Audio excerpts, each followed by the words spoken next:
അനിയേട്ടൻ പോകുന്നതിന്റെ തലേദിവസത്തെ വീഡിയോ ആണ്. സാധനം വാങ്ങാൻ പോലും തിരക്കും എല്ലാം കാരണം ഒന്നിനും സമയം കിട്ടുന്നുണ്ടായിട്ട. അനിയേട്ടനും ലോകടനും കട്ടൊക്കെ കൂടെ നിന്നപ്പം എന്റെ ക്ലീനിങ് പരിപാടിയും അങ്ങനെ കഴിഞ്ഞിട്ടുണ്ട്.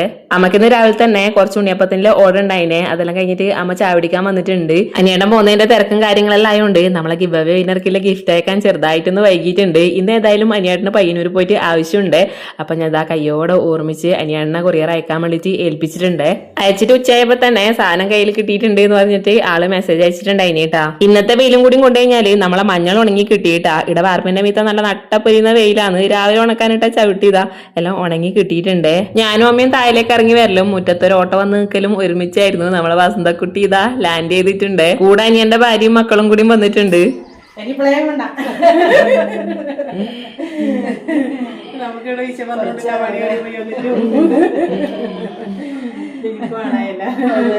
നമ്മളെ ലോകോട്ടൻ കളിക്കാൻ അനിയത്തിമാരെ കിട്ടിയ സന്തോഷത്തിലാണ്. അനിയേട്ടൻ പോകുന്നത് പ്രമാണിച്ചിട്ട് ഇന്ന് എല്ലാരും സ്കൂളിൽ ലീവ് ആക്കിയിട്ടുണ്ട്. ഉച്ചക്ക് പിന്നെ എല്ലാരും കൂടി ഒരുമിച്ചിരുന്നിട്ട് ചോറ് കഴിച്ചു. ഏടത്തമ്മയെല്ലാം വന്നിട്ടുണ്ടായിനി. ഇയാളെ പിന്നെ പ്രത്യേകിച്ച് പരിചയപ്പെടുത്തേണ്ട ആവശ്യമില്ലല്ലോ. വൈകുന്നേരത്തെ ഫുഡ് ഉണ്ടാക്കുന്ന തിരക്കിലാണ്. പിന്നെ അനിയേട്ടന് പായസം എന്ന് വെച്ചാൽ ജീവനാണ്. അപ്പൊ അമ്മ നല്ല സേമിയ പായസം ഉണ്ടാക്കിയിട്ടുണ്ടായിനെ. അനിയേട്ടന് ഫ്ലൈറ്റ് ചെന്നൈയിൽ നിന്നായോണ്ട് റെയിൽവേ സ്റ്റേഷനിൽ കൊണ്ടുവിടാൻ മാത്രമേ പോകുന്നുള്ളൂ. കൂടെ വേറെ ആളുണ്ട്. രാത്രിയായപ്പോ എല്ലാരും കൂടി ഒത്തുകൂടി ഒരുമിച്ചിരുന്ന് ഭക്ഷണം കഴിച്ച് കുറേ നേരം സംസാരിച്ച് അങ്ങനെ ഇരുന്നു.